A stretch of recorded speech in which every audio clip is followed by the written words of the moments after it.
Welcome. In today's video, we'll explore the cunning strategies used by Screwtape in C.S. Lewis's The Screwtape Letters to lead humans astray from their spiritual path. Discover how this veteran demon manipulates thoughts, emotions, and decisions to weaken faith. Let's get started. Letter 1. My dear Wormwood, I note what you say about guiding our patient's reading and ensuring he spends ample time with his materialist friend. But are you not being a tad naive? It seems as though you believe that argumentation is the way to keep him out of the enemy's grasp. That might have been effective if he lived a few centuries ago. During that time, humans still had a firm grasp on what was proven and what wasn't. And if something was proven, they genuinely believed it. They still associated thought with action and were willing to change their way of life based on reasoned argumentation. However, with the advent of the weekly press and other such influences, we have largely altered that dynamic. Your man has been accustomed, since childhood, to entertain a multitude of conflicting philosophies in his mind. He doesn't view doctrines as inherently true or false, but rather as academic or practical, outdated or modern, conventional or radical. Jargon, not argument, is your best tool in keeping him away from the church. Don't waste time trying to convince him that materialism is true. Convince him instead that it is strong or stark or courageous, that it represents the future of philosophy. That's what he cares about. The problem with argumentation is that it shifts the entire struggle onto the enemy's turf. He can argue too, whereas in the type of practical propaganda I am suggesting, he has been proven for centuries to be greatly inferior to our Father below. By engaging in argumentation, you awaken the patient's reason. And once it's awakened, who can predict the outcome? Even if a particular line of thought can be twisted in our favor, you'll find that you've reinforced in your patient the dangerous habit of focusing on universal issues and diverting his attention from immediate sensory experiences. Your goal is to fix his attention on the stream of daily life. Teach him to label it as real life and discourage him from questioning what he means by real. Remember, he's not like you, a pure spirit. Never having been human, oh, the detestable advantage of the enemy, you fail to realize how enslaved they are to the pressures of the mundane. I once had a patient, a staunch atheist, who frequented the British Museum. One day as he sat reading, I noticed his thoughts beginning to stray. The enemy, naturally, was at his side in an instant. Before I knew it, my 20 years of work were beginning to unravel. Had I panicked and tried to defend my position with arguments, I would have been defeated. But I wasn't so foolish. I immediately targeted the aspect of the man that I had the most control over and suggested that it was time for lunch. The enemy presumably countered with the suggestion, you know how one can never quite overhear what he says to them, that this matter was more pressing than lunch.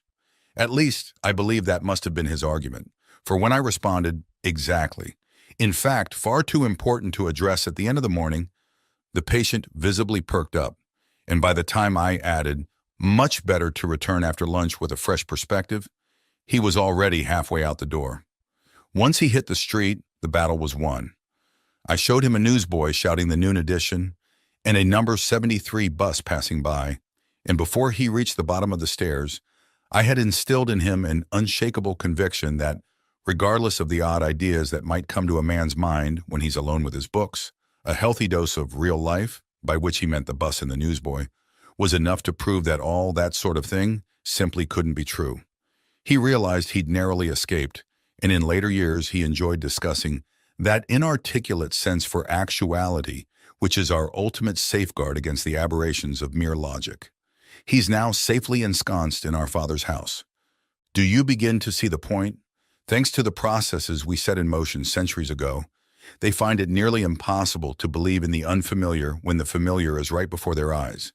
Keep hammering home the ordinariness of things, and above all, refrain from using science, the actual sciences, as a defense against Christianity.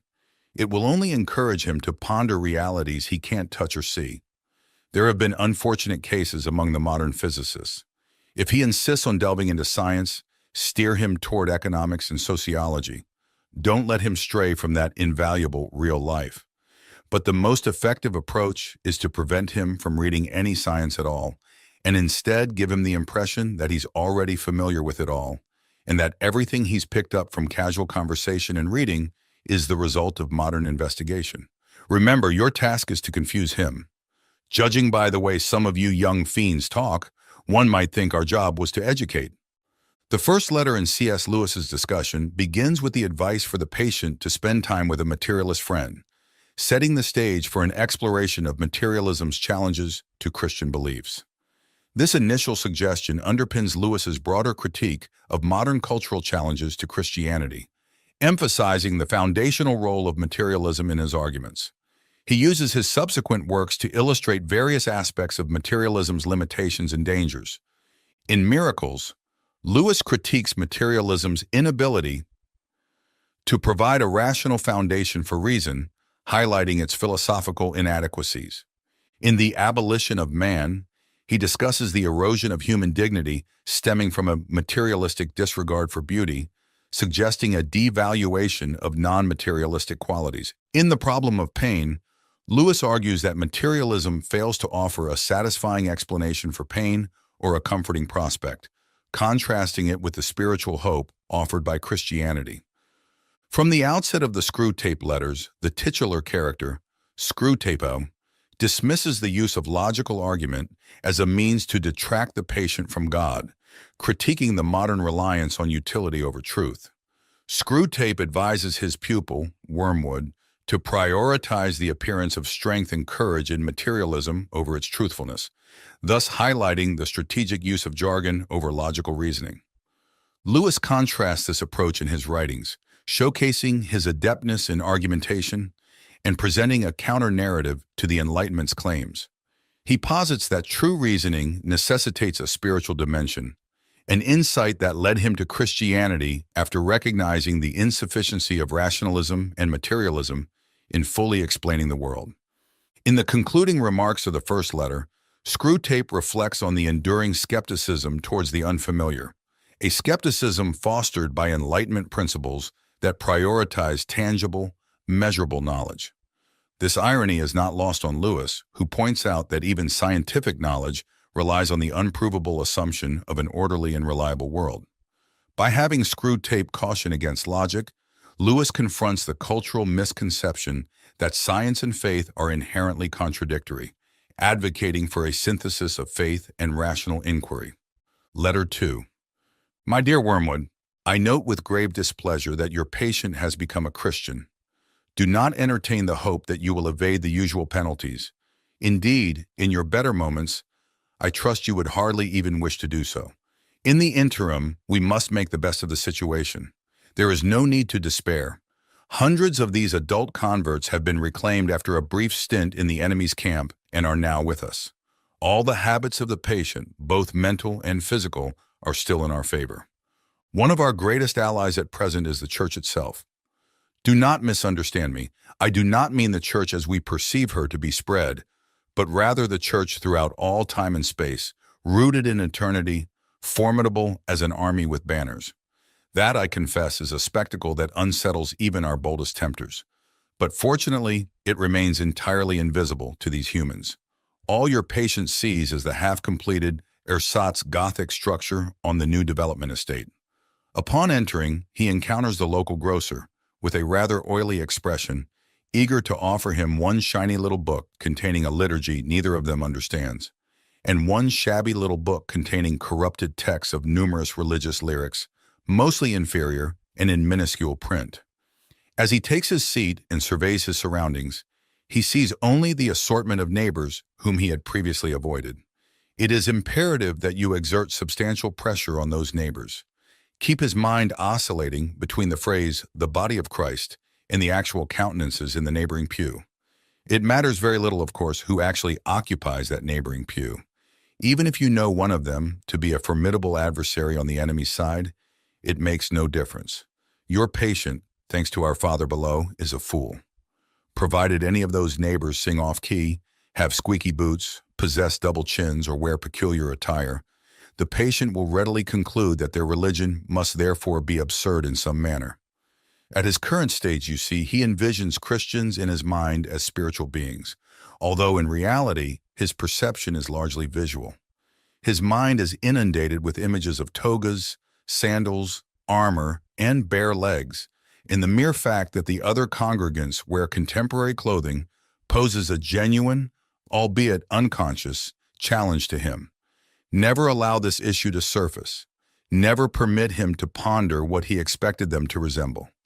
Keep everything vague in his mind for now, and you will have all of eternity to amuse yourself by instilling in him the peculiar clarity that hell provides. Therefore, labor diligently on the disappointment or letdown that is undoubtedly imminent during the patient's initial weeks as a churchgoer. The enemy permits this disillusionment to occur at the onset of every human endeavor. It arises when the boy, enchanted by tales from the Odyssey in his nursery, endeavors to genuinely learn Greek. It arises when newlyweds, enamored with each other, embark on the arduous task of cohabitation. In every facet of life, it signifies the shift from idealistic aspirations to arduous endeavors. The enemy undertakes this risk because of his peculiar fancy to transform all these contemptible human pests into what he terms his free lovers and servants. Sons is the term he employs, demonstrating his penchant for degrading the entire spiritual realm through unnatural alliances with bipedal creatures. Desiring their autonomy, he consequently refuses to transport them, through their mere affections and habits, to any of the objectives he sets before them. He leaves them to their own devices, and therein lies our opportunity. However, remember, therein also lies our peril. If they successfully navigate this initial dry spell, they become much less susceptible to emotional manipulation and, consequently, much more resistant to temptation. Until now, I have been assuming that the individuals in the neighboring pew present no rational grounds for disappointment. However, if they do, if the patient is aware that the woman with the absurd hat is a zealous bridge player, or that the man with the squeaky boots is a miser and extortionist, then your task becomes significantly easier. In such cases, all you need to do is prevent him from entertaining the question, if I, being what I am, can consider myself in some sense a Christian, why should the various vices of those individuals in the neighboring pew prove that their religion is mere hypocrisy and convention? You may wonder whether it is possible to prevent such an obvious thought from occurring to a human mind. It is indeed, Wormwood, it is. Handle him correctly, and it will never even cross his mind. He has not been in the enemy's service long enough to possess any genuine humility. Whatever he says, even when on his knees regarding his own sinfulness, is merely parroting. Ultimately, he still believes that by allowing himself to be converted, he has accrued considerable favor in the enemy's ledger, and views attending church with these smug, ordinary neighbors as an act of great humility and condescension. Maintain him in this state of mind for as long as possible.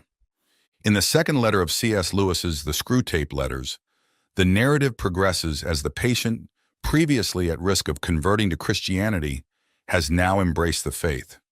Screwtape, however, remains undeterred, reminding his fellow demons that many adult converts return to their old ways after a brief stint with Christianity. There is no need to despair. Hundreds of these adult converts have been reclaimed after a brief sojourn in the enemy's camp and are now with us. Lewis uses this development to delve into the concept of Christian conversion as more than just a momentary decision but a lifelong journey. Contrary to some theological views that regard accepting Christ as a one-time decision guaranteeing a place in heaven, Lewis emphasizes the ongoing nature of spiritual growth and struggle. He argues that conversion marks the beginning of a process of sanctification, a continuous battle against sin and a commitment to spiritual discipline that does not end until one reaches heaven. Screwtape's letters provide a dual perspective on the church. On one hand, Screwtape describes the church in disparaging terms, as a place filled with social misfits and uninspiring rituals, which mirrors Lewis's own mixed feelings about his experiences with the Anglican Church. He describes his local parish as a sham Gothic erection on the new building estate, and criticizes the quality of the liturgical texts in hymns. Despite his criticisms, Lewis remained a committed churchgoer, attending services at Heading Quarry and participating in the daily prayers at Magdalen College, Oxford. This commitment reflects his belief in the spiritual essence of the church, transcending its earthly imperfections. Moreover, Screwtape offers a grudging acknowledgement of the church's spiritual power, describing it as spread out through all time and space and rooted in eternity, terrible as an army with banners. This description underscores the formidable spiritual presence and historical continuity of the Church, aspects that Lewis revered. The letter also touches on Lewis's broader spiritual philosophy, as articulated in Mere Christianity. He proposes that God uses life's difficulties to strengthen our moral and spiritual resolve, encouraging choices based on righteousness rather than mere feelings. Screwtape, distorting this idea, claims that God does not allow mere affection and habit to dictate spiritual progress, which aligns with Lewis's emphasis on conscious and deliberate faith. Through this letter, Lewis illustrates the complexities of faith, the imperfect yet spiritually essential nature of the Church, and the ongoing challenges faced by believers in their journey towards sanctification. Letter 3.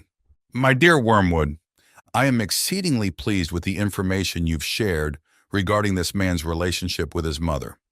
However, you must capitalize on this advantage. The enemy will be working from the center outward, gradually bringing more and more of the patient's behavior under the new standard, and may soon reach his conduct towards the old lady. You must act preemptively. Maintain close contact with our colleague Glubose, who oversees the mother, and cultivate within that household a firm habit of mutual annoyance. Daily irritations. The following methods are effective. Keep his focus on the inner life. He perceives his conversion as an internal affair.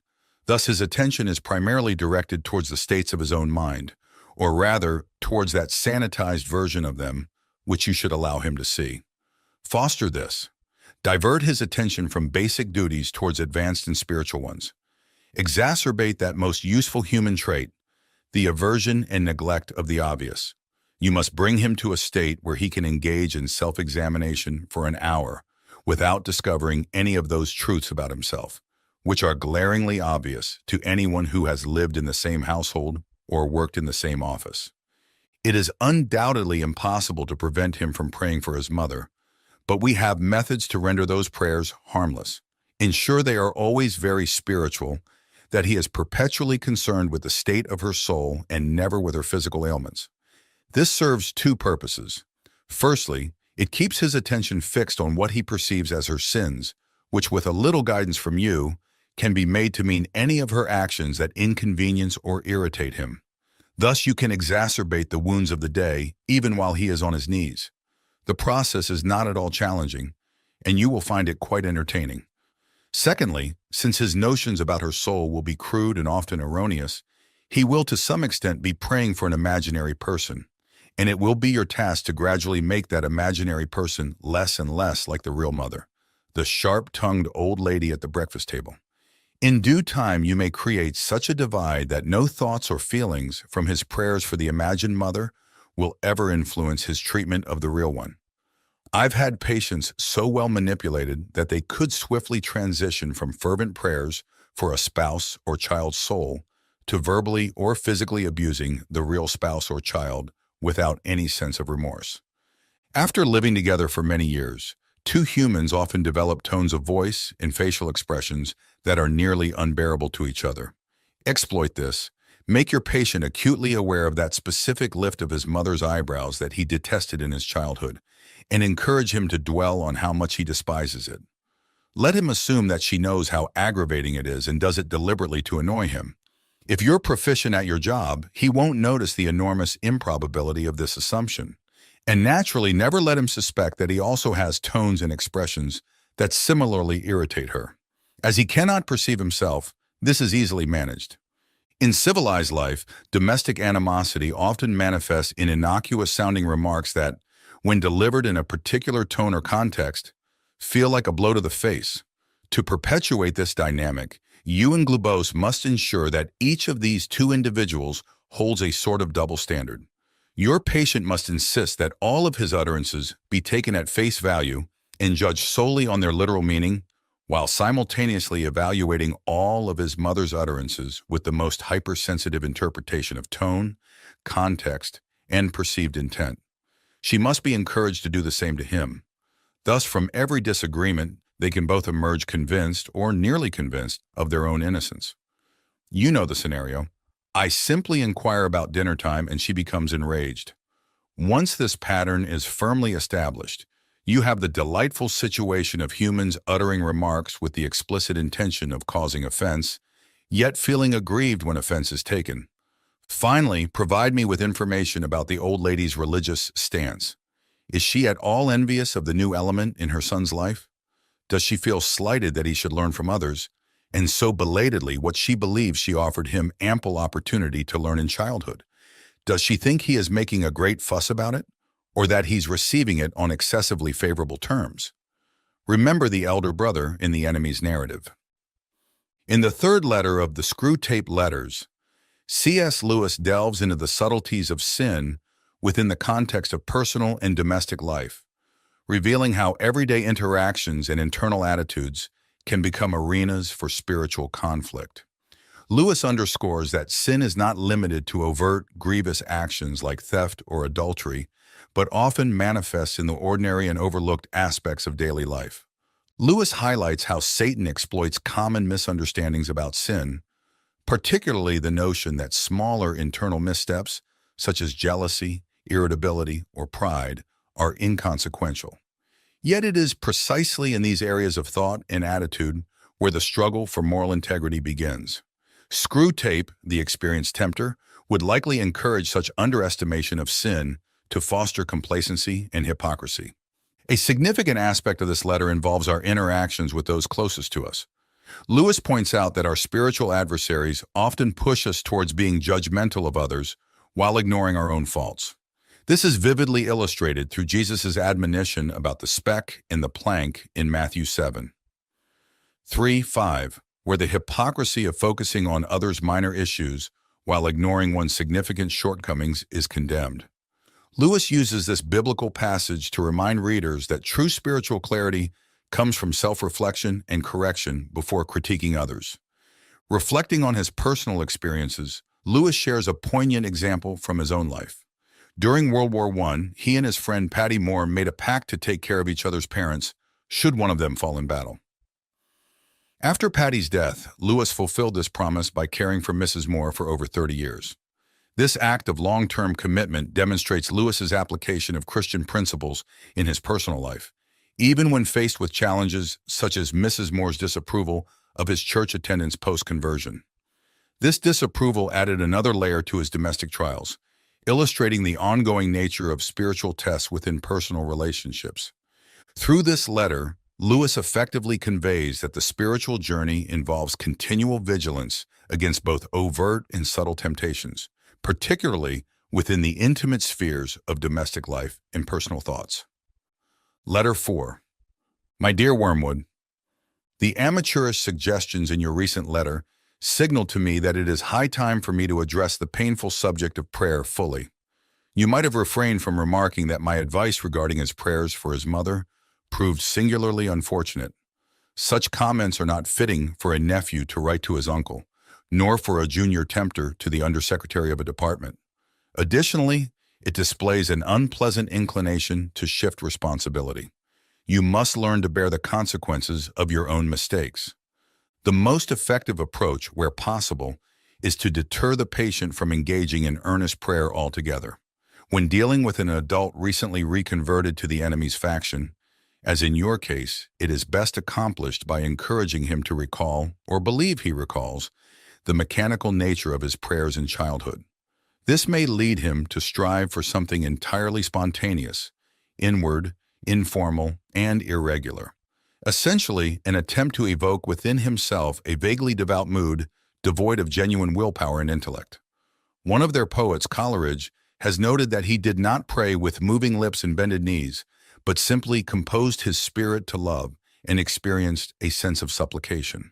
This is precisely the type of prayer we desire, and since it bears a superficial resemblance to the prayer of silence practiced by those who are highly advanced in the enemy's service, cunning and indolent patients can be deceived by it for quite some time.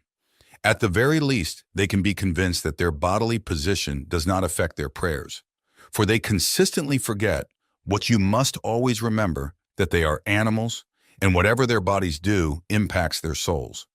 It is amusing how mortals always envision us as implanting thoughts into their minds, In reality, our most effective work is accomplished by keeping thoughts out. If this approach fails, resort to a more subtle redirection of his intentions. Whenever they focus on the enemy himself, we are thwarted, but there are methods to prevent them from doing so. The simplest is to divert their attention away from him and towards themselves. Keep them fixated on their own thoughts and attempt to elicit feelings through the exertion of their own willpower. When they intend to request charity from him, let them instead endeavor to manufacture feelings of charity within themselves, without recognizing that this is what they are doing. When they intend to pray for courage, let them actually attempt to feel courageous. When they claim to pray for forgiveness, let them strive to feel forgiven. Teach them to gauge the efficacy of each prayer by their success in eliciting the desired feeling, and never allow them to realize how much success or failure of that kind depends on whether they are in good or poor health, fresh or fatigued at the moment. However, the enemy will not remain idle. Wherever there is prayer, there is the risk of his immediate intervention. He is cynically indifferent to the dignity of his position, as well as ours as pure spirits, and towards human animals on their knees. He reveals self-knowledge in a shameless manner. But even if he thwarts your initial attempt at redirection, we possess a subtler weapon. Humans do not commence prayer from that direct perception of him, which we, unfortunately, cannot avoid. They have never experienced that ghastly luminosity, that piercing and searing glare which constitutes the backdrop of perpetual agony in our existence. If you delve into your patient's mind while he prays, you will not find that. If you examine the object to which he directs his attention, you will discover that it is a composite entity containing numerous ludicrous elements. There will be images derived from depictions of the enemy as he appeared during the disreputable episode known as the Incarnation. There will be vaguer, perhaps even crude and childish, images associated with the other two persons. There may even be manifestations of his own reverence and accompanying bodily sensations, objectified and attributed to the object of reverence.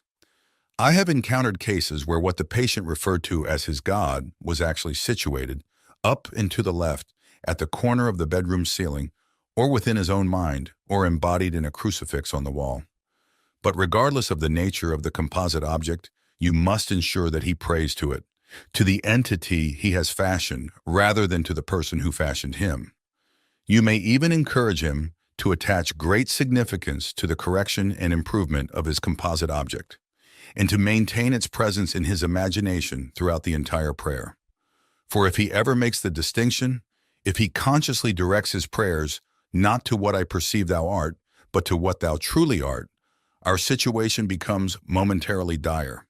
Once all his thoughts and images have been discarded, or if retained with a full acknowledgement of their purely subjective nature, and the man entrusts himself to the entirely genuine, external, invisible presence, there with him in the room and unknowable by him as he is known by it, well then, anything is possible.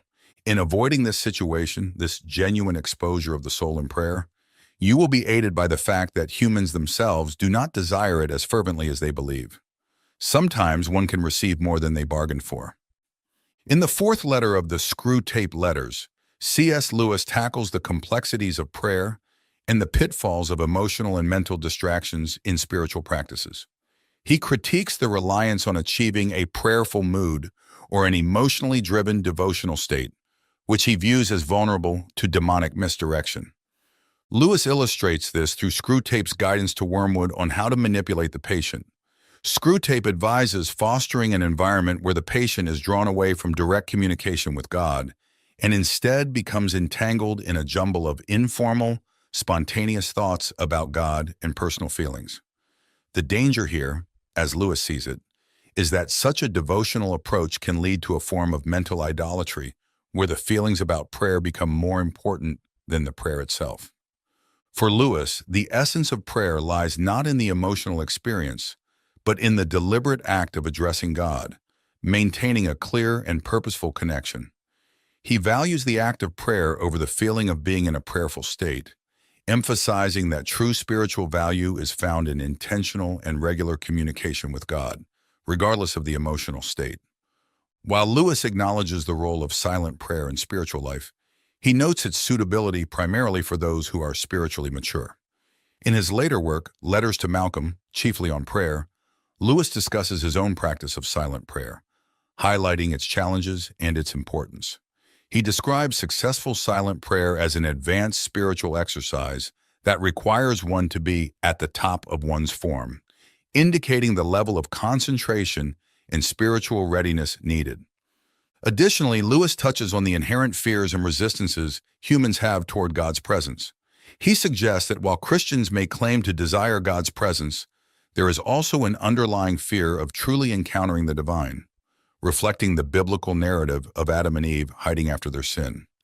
This fear and ambivalence provide fertile ground for Screwtape and Wormwood to exploit, as they work to keep the patient from engaging fully and fearlessly with God.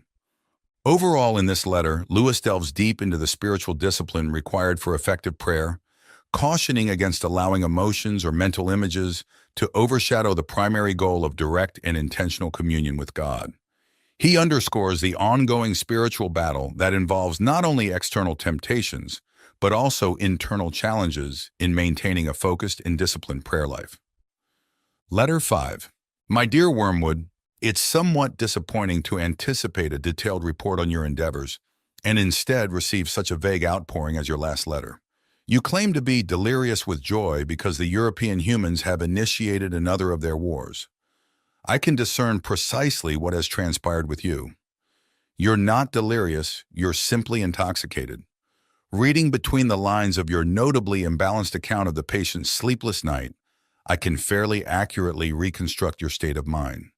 For the first time in your career, you've tasted that wine which is the reward of all our labors, the torment and confusion of a human soul, and it has gone to your head. I can hardly fault you. I do not expect old heads on young shoulders. Did the patient respond to some of your frightful depictions of the future? Did you incorporate some good, self-pitying glances at the happy past? Did you elicit some fine thrills in the pit of his stomach? You played your violin skillfully, didn't you? Well, it's all quite natural. But do bear in mind, Wormwood, that duty precedes pleasure. If any present self-gratification on your part results in the ultimate loss of the prey, you will be left eternally longing for that draught which you are currently relishing for the first time. Conversely, if by steady and clear-headed effort here and now you can ultimately secure his soul, he will then be yours forever. A brimful, living chalice of despair, horror, and astonishment, which you can raise to your lips as often as you please. So do not allow any transient excitement to divert you from the true task of undermining faith and hindering the development of virtues. Without fail, provide me in your next letter with a comprehensive account of the patient's reactions to the war, so that we may determine whether you are likely to do more good by making him an extreme patriot or an ardent pacifist. There are myriad possibilities. In the meantime, I must caution you not to expect too much from a war. Of course, a war is diverting. The immediate fear and suffering of the humans provide a legitimate and delightful diversion for our countless toiling workers. But what enduring benefit does it confer upon us unless we exploit it to bring souls to our Father below? When I witness the temporal suffering of humans who ultimately escape us, I feel as though I have been permitted to sample the first course of a sumptuous banquet, only to be denied the remainder.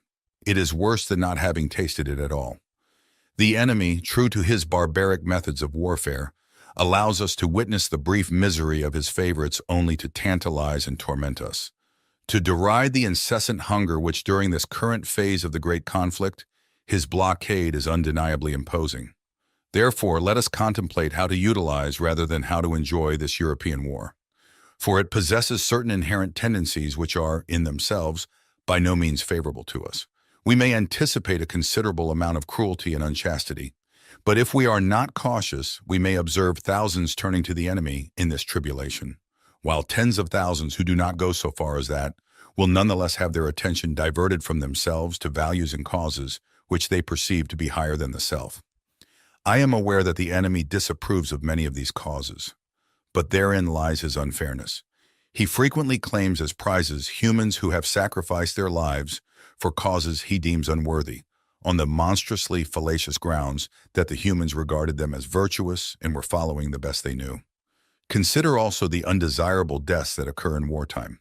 Men perish in places where they knew they might die, and to which they go, if they are at all aligned with the enemy's faction, prepared.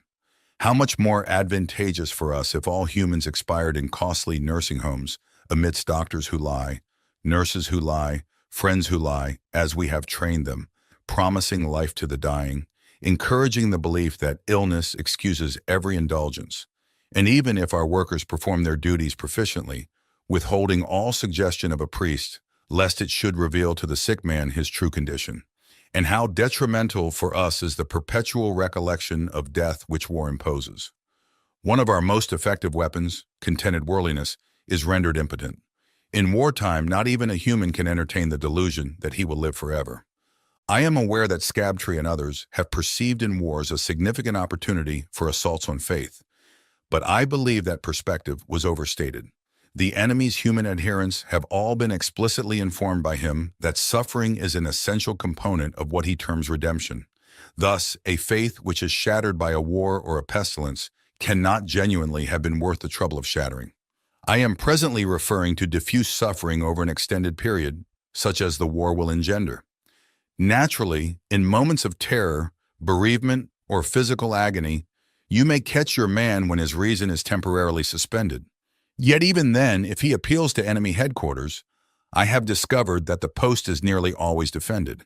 In the 5th letter of the Screwtape letters, C.S. Lewis confronts the topic of death, providing a sinister perspective on the preferred circumstances of dying from the viewpoint of demons.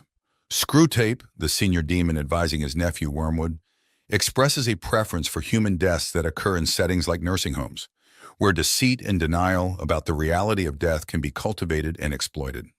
Screwtape revels in the idea of humans dying amid falsehoods, surrounded by doctors, nurses, and friends who perpetuate lies about recovery, indulge every whim under the guise of sickness, and avoid any mention of spiritual counsel that might awaken the dying person to their true spiritual state. This strategy is designed to keep individuals from confronting the reality of their mortality and, by extension, their accountability in the afterlife. Lewis uses this scenario to critique a societal tendency to avoid discussions of death and the eternal consequences of one's beliefs. He contrasts the quiet, deceptive comfort of a nursing home death with the brutal immediacy of wartime fatalities.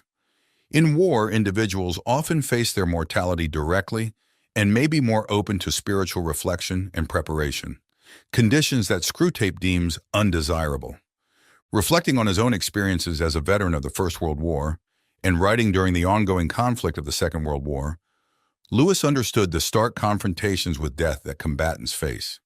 He argues that, despite its horrors, war exposes the unavoidable reality of human mortality, which can lead to deeper spiritual awareness and preparation.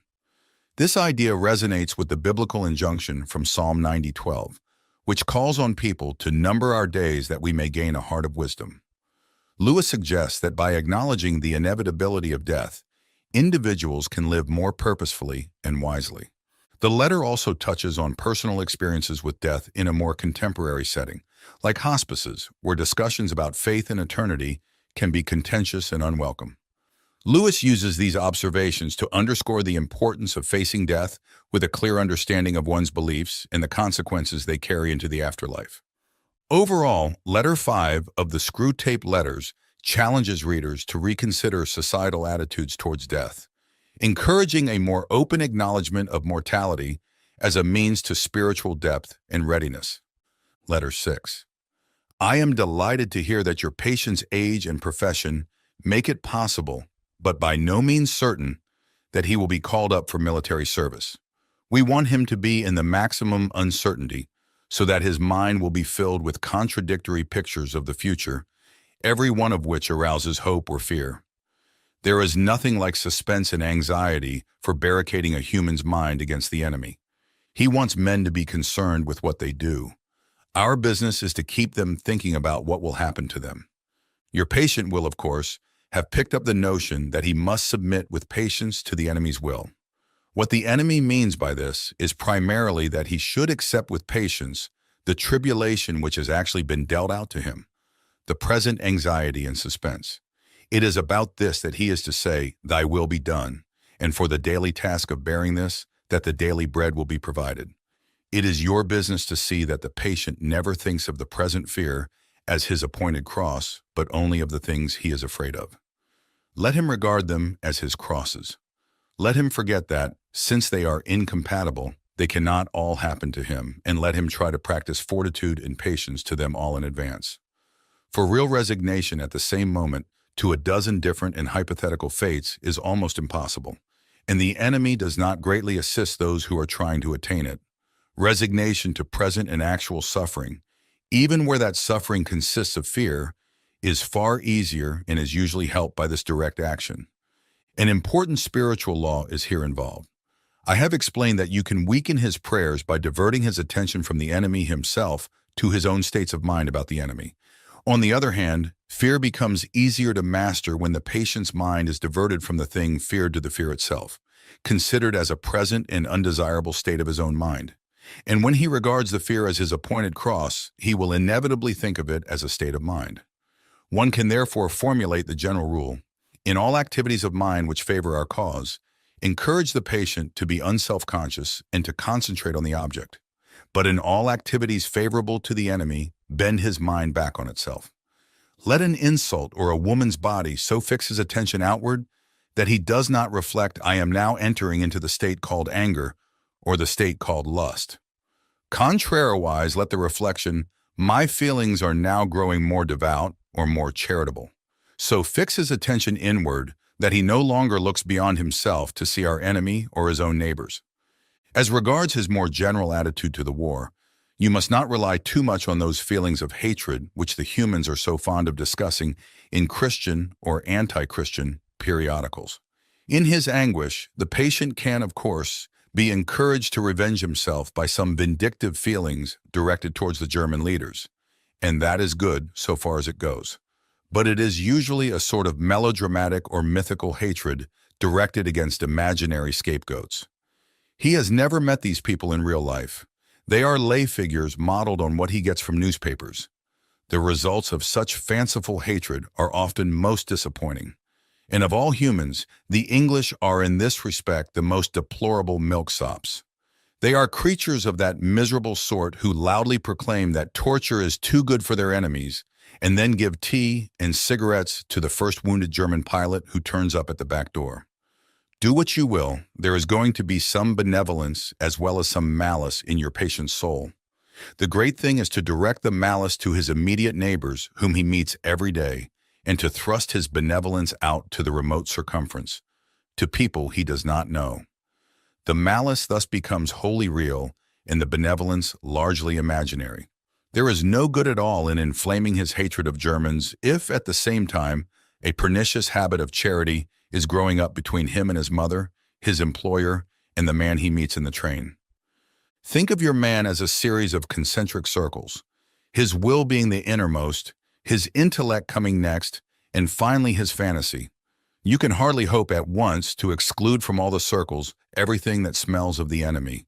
But you must keep on shoving all the virtues outward till they are finally located in the circle of fantasy, and all the desirable qualities inward into the will.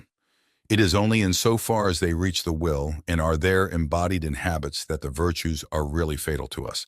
I don't, of course, mean what the patient mistakes for his will, the conscious fume and fret of resolutions and clenched teeth, but the real center, what the enemy calls the heart. All sorts of virtues painted in the fantasy or approved by the intellect, or even in some measure, loved and admired, will not keep a man from our Father's house. Indeed, they may make him more amusing when he gets there. In letter 6 of the Screwtape letters, C.S. Lewis continues to dissect the complex interplay between a person's will, intellect, and imagination, framing these aspects as concentric circles of being. Screwtape, instructing Wormwood, emphasizes the strategic importance of manipulating these elements to ensure the patient's spiritual downfall. The most inner circle represents the will, surrounded by the intellect, with the imagination or fantasy being the outermost layer. Screwtape's advice to Wormwood is to push virtues outward to the realm of fantasy and to draw desirable qualities inward to the will. By doing so, the virtues become less practical and more abstract, reducing their influence on the patient's decisions and actions.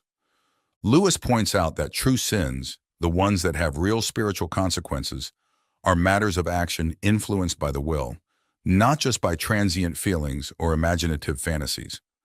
This is why Screwtape encourages Wormwood to preoccupy the patient with his emotions and fantasies, diverting his attention from practical godliness and obedience to God. An important aspect of this letter is the distinction Screwtape makes about the virtues reaching the will and becoming habits. According to Screwtape, it is only when virtues become ingrained habits that they pose a real threat to demonic intentions. Lewis uses this demonic perspective to highlight the importance of habitual godliness and obedience in the present moment, as encapsulated in the notion of saying, "Thy will be done," in response to current trials.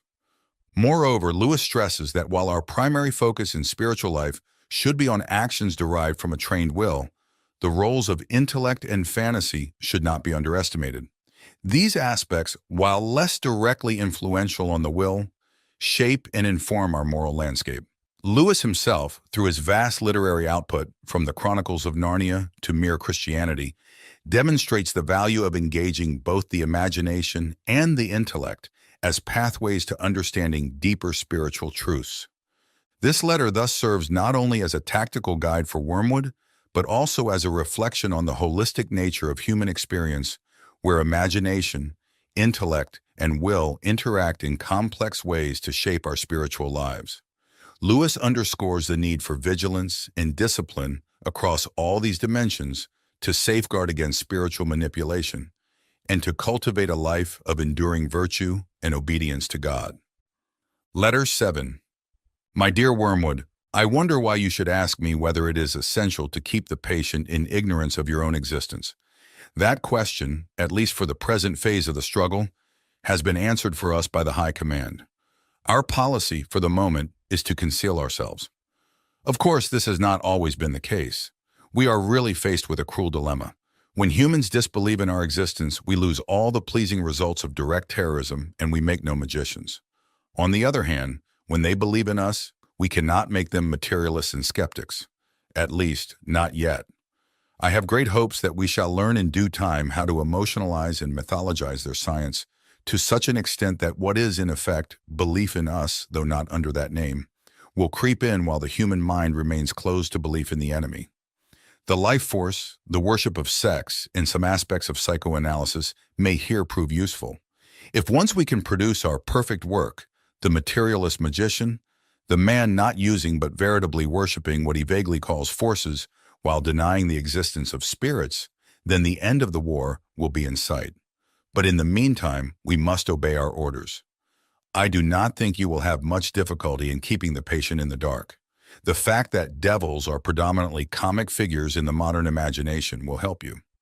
If any faint suspicion of your existence begins to arise in his mind, suggest to him a picture of something in red tights and persuade him that since he cannot believe in that, it is an old textbook method of confusing them, he therefore cannot believe in you.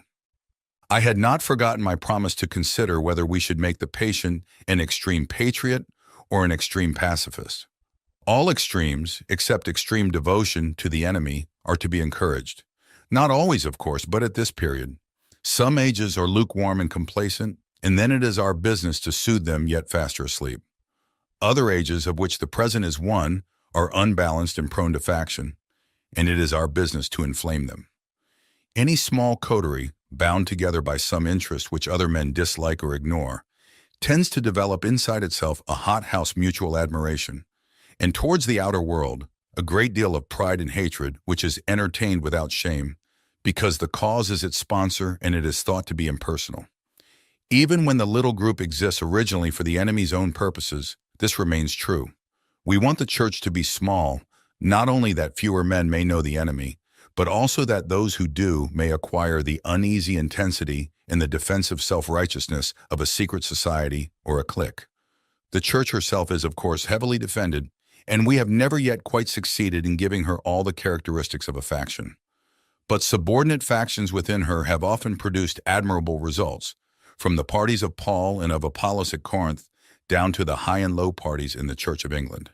If your patient can be induced to become a conscientious objector, he will automatically find himself one of a small, vocal, organized, unpopular society, and the effects of this on one so new to Christianity will almost certainly be good. But only almost certainly. Has he had serious doubts about the lawfulness serving in a just war before this present war of serving began?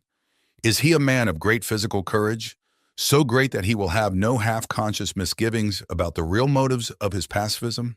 Can he, when nearest to honesty, no human is ever very near, feel fully convinced that he is actuated wholly by the desire to obey the enemy?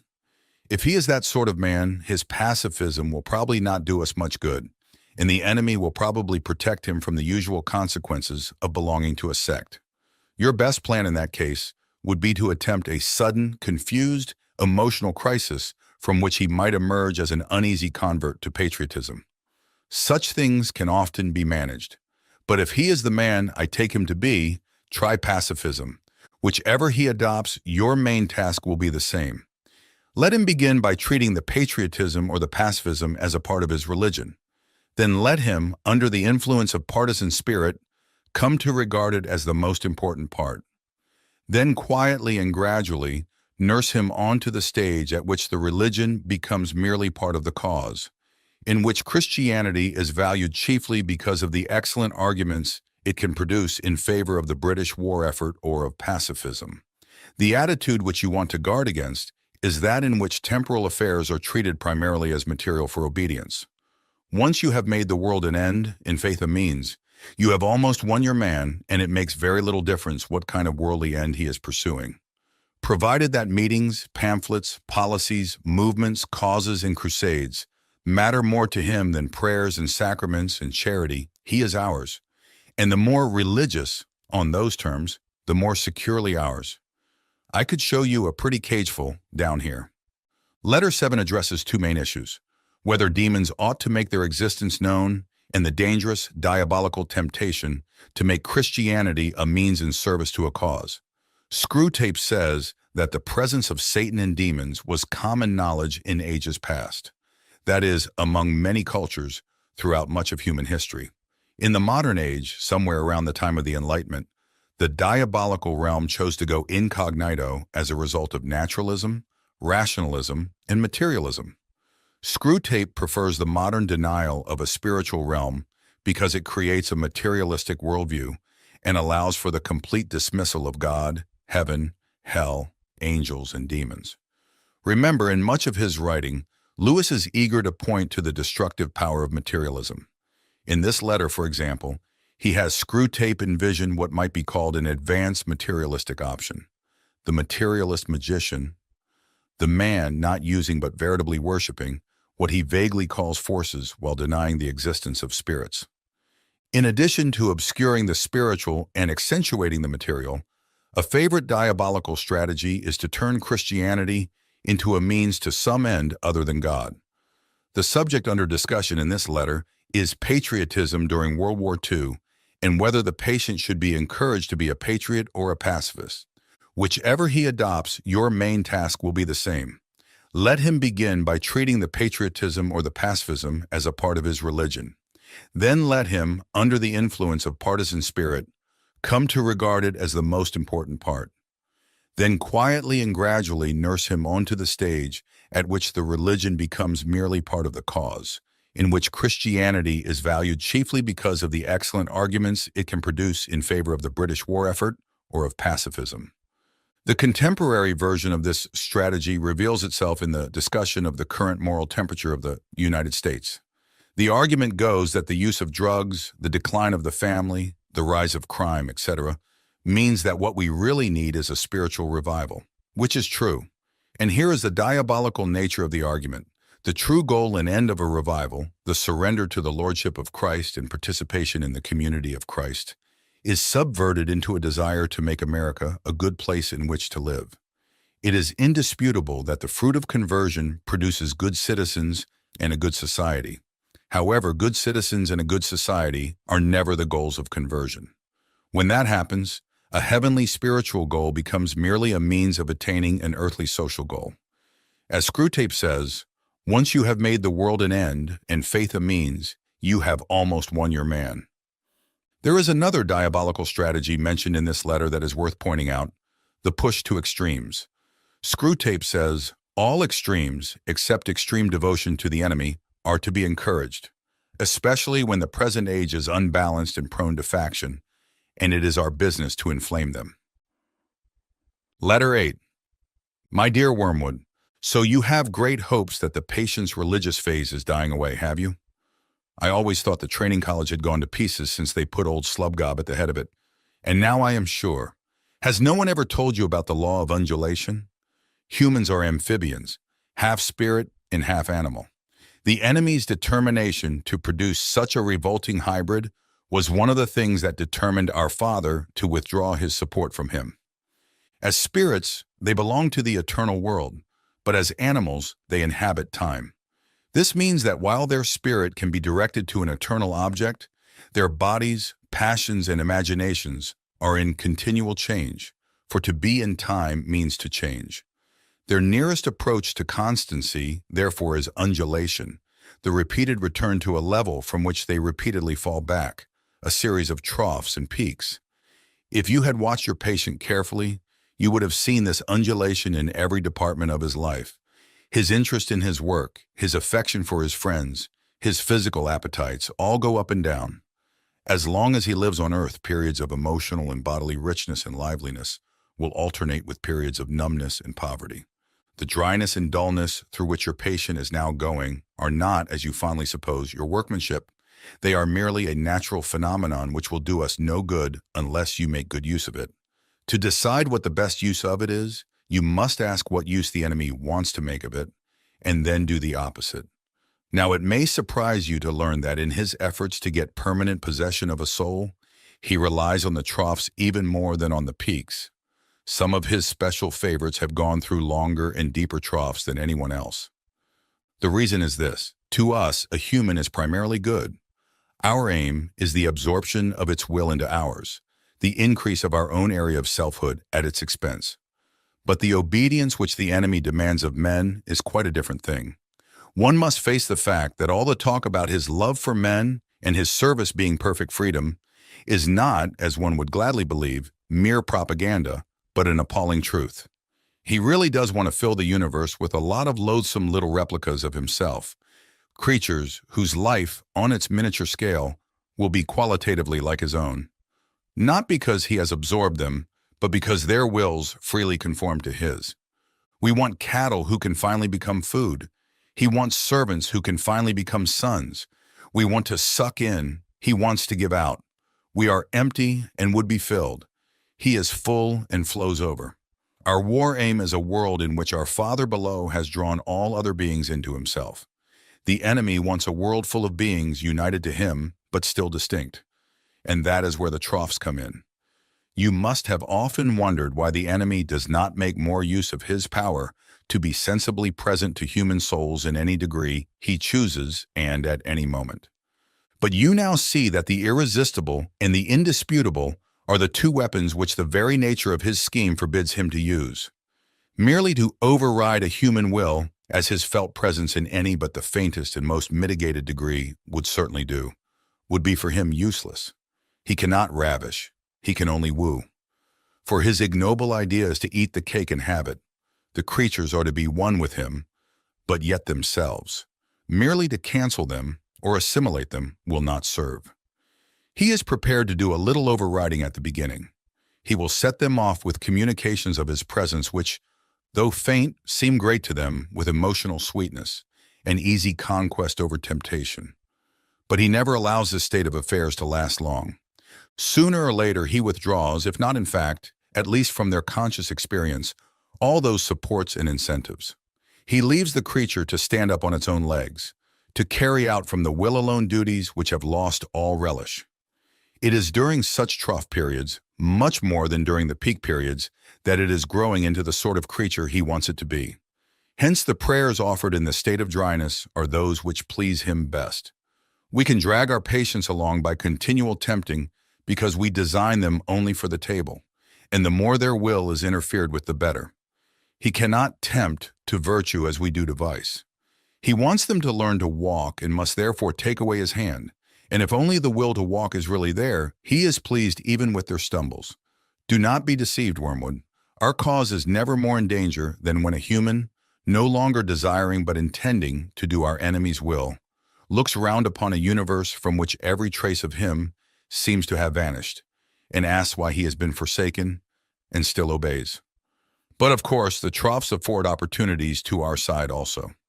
Next week, I will give you some hints on how to exploit them. In letter 7, Screwtape encourages thinking in extremes for Wormwood's patient. In letter 8, he encourages taking advantage of the ups and downs in life. Everyone notices in the course of their spiritual journey that there are emotional phases that vary greatly from one another. One well-known phase is the honeymoon that often follows a teenage or even adult conversion. The sense of release, forgiveness, in the presence of God feels almost intoxicating. Eventually, though, the honeymoon phase gives way to something else, sometimes called the desert phase, one in which there is no sense of the presence of God at all, and the Christian life becomes monotonous. After Mother Teresa of Calcutta died, her personal diary revealed that she had experienced years of such dryness. Lewis is frequently thought of as a great apologist, clearly explaining and defending Christianity. He was also a great spiritual guide. He received thousands of letters from people asking for his advice on how to live the Christian life. He made a commitment to answer every single letter, spending an hour or two each day corresponding with people he had never met, but who had read something he had written and who were looking for spiritual insight and encouragement. Those letters have been compiled and published in books such as Letters to an American Lady, C.S. Lewis, Letters to Children, and Yours, Jack. In letter 8, Lewis, through Screwtape, provides wonderful spiritual guidance for living the normal, mature Christian life. It is normal to experience ups and downs. This is due to what Lewis has Screwtape called the law of undulation. If you had watched your patient carefully, you would have seen this undulation in every department of his life. His interest in his work, his affection for his friends, his physical appetites all go up and down. As long as he lives on earth, periods of emotional and bodily richness and liveliness will alternate with periods of numbness and poverty.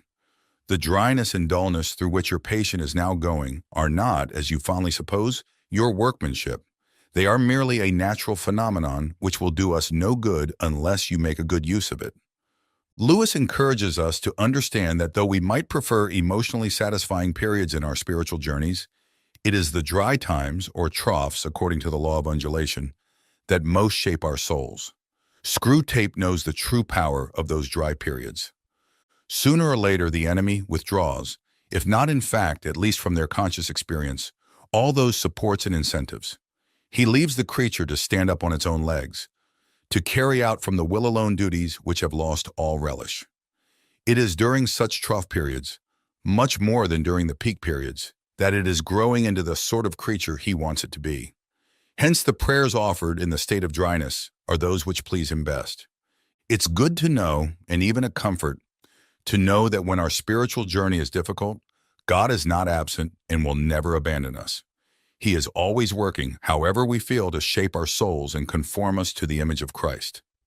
Letter 9. My dear Wormwood, I hope my last letter has convinced you that the trough of dullness or dryness through which your patient is going at present will not, of itself, give you his soul, but needs to be properly exploited. What forms the exploitation should take I will now consider. In the first place, I have always found that the trough periods of human undulation provide an excellent opportunity for all sensual temptations, particularly those of sex. This may surprise you, because of course there is more physical energy and therefore more potential appetite at the peak periods. But you must remember that the powers of resistance are then also at their highest. The health and spirits which you want to use in producing lust can also, alas, be very easily used for work or play or thought or innocuous merriment. The attack has a much better chance of success when the man's whole inner world is drab and cold and empty. And it is also to be noted that the trough sexuality is subtly different in quality from that of the peak, much less likely to lead to the milk and water phenomenon, which the humans call being in love, much more easily drawn into perversions, much less contaminated by those generous and imaginative and even spiritual concomitants which often render human sexuality so disappointing. It is the same with other desires of the flesh. You are much more likely to make your man a sound drunkard by pressing drink on him as an anodyne when he is dull and weary, than by encouraging him to use it as a means of merriment among his friends when he is happy and expansive. Never forget that when we are dealing with any pleasure in its healthy and normal and satisfying form, we are, in a sense, on the enemy's ground. I know we have won many a soul through pleasure. All the same, it is his invention, not ours. He made the pleasures. All our research so far has not enabled us to produce one. All we can do is to encourage the humans to take the pleasures which our enemy has produced, at times, or in ways, or in degrees, which he has forbidden. Hence, we always try to work away from the natural condition of any pleasure to that in which it is least natural, least redolent of its maker, and least pleasurable. An ever-increasing craving for an ever-diminishing pleasure is the formula. It is more certain in its better style. To get the man's soul and give him nothing in return, that is what really gladdens our Father's heart. And the troughs are the time for beginning the process. But there is an even better way of exploiting the trough. I mean through the patient's own thoughts about it. As always, the first step is to keep knowledge out of his mind. Do not let him suspect the law of undulation. Let him assume that the first ardors of his conversion might have been expected to last and ought to have lasted forever, and that his present dryness is an equally permanent condition. Having once got this misconception well fixed in his head, you may then proceed in various ways. It all depends on whether your man is of the desponding type who can be tempted to despair, or of the wishful thinking type who can be assured that all is well. The former type is getting rare among the humans. If your patient should happen to belong to it, everything is easy. You have only got to keep him out of the way of experienced Christians, an easy task nowadays, to direct his attention to the appropriate passages in Scripture, and then to set him to work on the desperate design of recovering his old feelings by sheer willpower, and the game is ours. If he is of the more hopeful type, your job is to make him acquiesce in the present low temperature of his spirit and gradually become content with it, persuading himself that it is not so low after all. In a week or two, you will be making him doubt whether the first days of his Christianity were not perhaps a little excessive. Talk to him about moderation in all things. If you can once get him to the point of thinking that religion is all very well up to a point, you can feel quite happy about his soul. A moderated religion is as good for us as no religion at all, and more amusing. Another possibility is that of direct attack on his faith. When you have caused him to assume that the trough is permanent, can you not persuade him that his religious phase is just going to die away, like all his previous phases? Of course, there is no conceivable way of getting by reason from the proposition, I am losing interest in this, to the proposition, this is false. But as I said before, it is jargon, not reason, you must rely on. The mere word phase will very likely do the trick. I assume that the creature has been through several of them before. They all have, and that he always feels superior and patronizing to the ones he has emerged from, not because he has really criticized them, but simply because they are in the past. You keep him well fed on hazy ideas of progress and development, and the historical point of view, I trust, and give him lots of modern biographies to read. The people in them are always emerging from phases, aren't they? You see the idea? Keep his mind off the plain antithesis between true and false. Nice shadowy expressions. It was a phase, I've been through all that. And don't forget the blessed word adolescent. In Letter 9, Lewis, through Screwtape, continues as a spiritual guide, helping us navigate life's spiritual phases. On one hand, he makes it clear that the demons want to encourage extremes, for us to either be really up or really down, according to the law of undulation. Each phase and the temperament of each patient can be exploited by the demons. When we are up, we are vulnerable to lust and inappropriate expressions of sensual pleasure. When we are down, we are in danger of discouragement and even giving up on the faith. However, the attack has a much better chance of success when the man's whole inner world is drab and cold and empty. On the other hand, while extremes, from the tempter's perspective, are to be encouraged, the tempter advocates moderation as well, a very special type of moderation. Talk to him about moderation in all things. If you can once get him to the point of thinking that religion is all very well up to a point, you can feel quite happy about his soul. A moderated religion is as good for us as no religion at all, and more amusing. The demons are adept at twisting things. Life's ups and downs clearly make us targets for temptation or the loss of faith. But even moderation can be used to make us spiritually dull.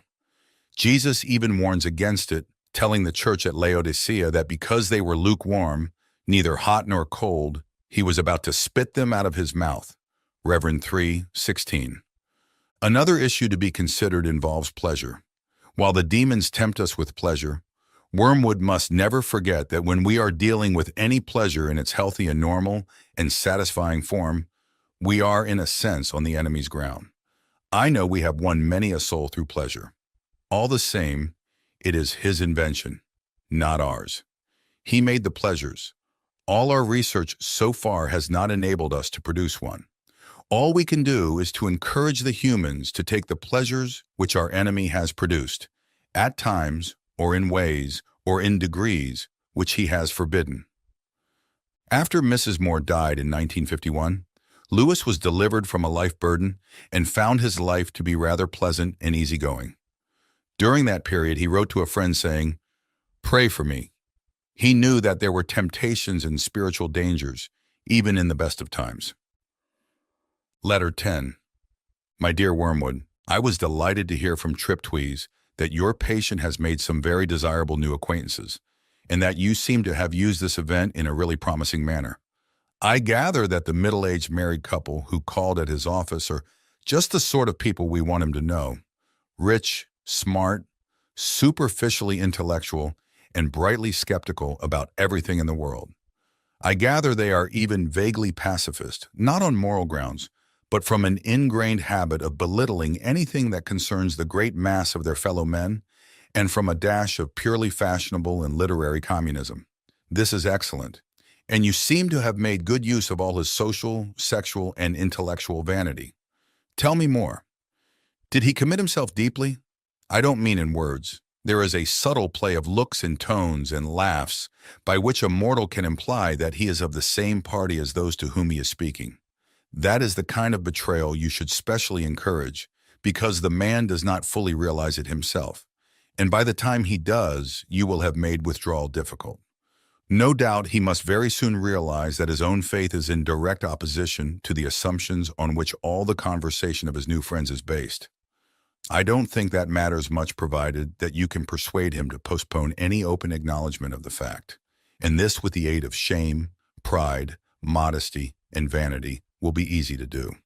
As long as the postponement lasts, he will be in a false position. He will be silent when he ought to speak and laugh when he ought to be silent.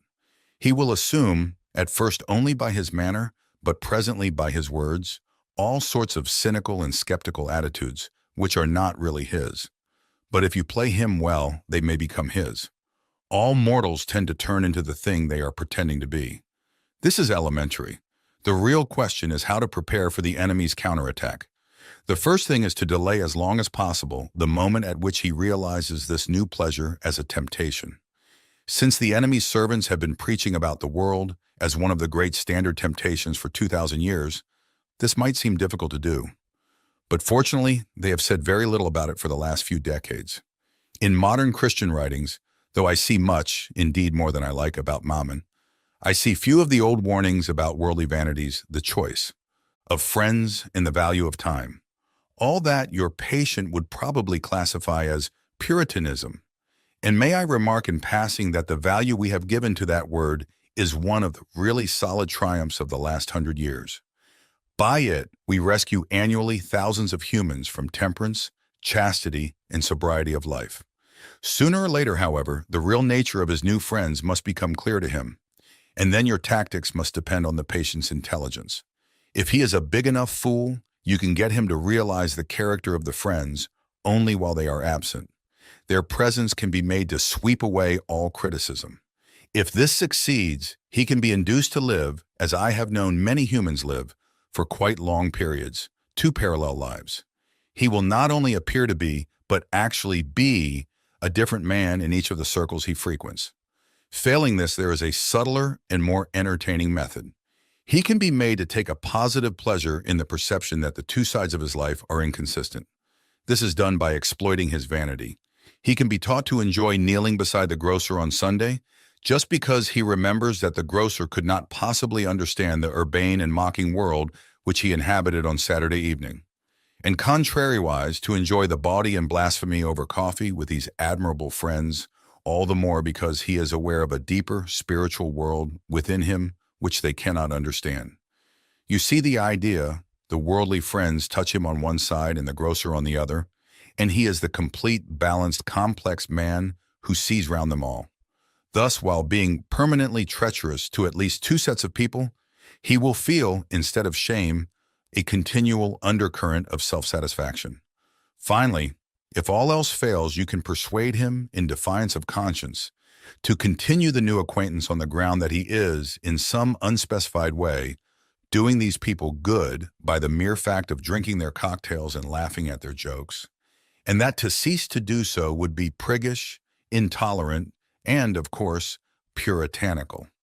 Meanwhile, you will of course take the obvious precaution of seeing that this new development induces him to spend more than he can afford and to neglect his work and his mother. Her jealousy and alarm and his increasing evasiveness or rudeness will be invaluable for the aggravation of the domestic tension. Letter 10 explores a new dimension of spiritual warfare: social relationships.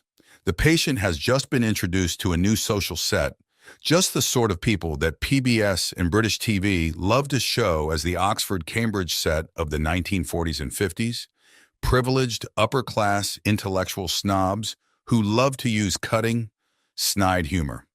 Screwtape describes them as rich, smart, superficially intellectual, and brightly skeptical about everything in the world. I gather they are even vaguely pacifist, not on moral grounds, but from an ingrained habit of belittling anything that concerns the great mass of their fellow men, and from a dash of purely fashionable and literary communism. The very arrogant attitude of such people is infectious and corrupting. The danger is social pressure, the desire to be approved of by the in-crowd, which leads to adopting attitudes and actions that are ungodly and therefore diabolical. Added to the spiritual danger is hypocrisy, in which the patient acts one way with his snobby friends and another way when he is around the Christian community. Screwtape explains this to Wormwood. You see the idea. The worldly friends touch him on one side and the grocer on the other, and he is the complete, balanced, complex man who sees round them all. Thus, while being permanently treacherous to at least two sets of people, he will feel, instead of shame, a continual undercurrent of self-satisfaction. This theme of dangerous and destructive social pressure is one that Lewis addresses on several occasions. His essay entitled The Inner Ring, for example, sounds the alarm against social pressure. Unless you take measures to prevent it, this desire is going to be one of the chief motives of your life, from the first day on which you enter your profession until the day you are too old to care.